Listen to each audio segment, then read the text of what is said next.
Matapos ang naging controversial na partisipasyon sa 72nd FAMAS Award, dalawang parangal ang matatanggap ng veteranang aktres na si Miss Eva Darren.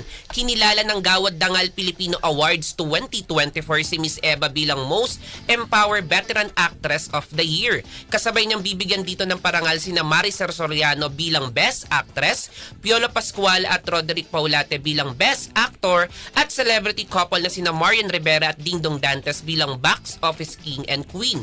Ang Gawad Dangal Filipino Awards 2024 ay taunang pagkilala sa mga personalidad na nakapag-ambag at nagpamalas ng husay sa iba't ibang larangan na siyang nakaka-impluwensya sa kultura, tradisyon at lipunan ng Pilipinas. Bukod naman din sa Gawad Dangal Filipino Awards 2024, sa 7 edis na inorganisa ng Society of the Philippines Entertainment Editors, kikilalanin din ang ambag ni Miss Eva sa showbiz industry. Bukod kay Miss Eva, kabilang din sa bibigyan ng parangal ng 7 edis ang mga kapwa niyang veteran artists na sina Nova Villa, Leo Martinez, Lito Lapid at Gina Alhar. At yan ang entertainment news na nag-iisang Diyosa sa balat ng radyo. Ako si Josayan Tatak Aramet.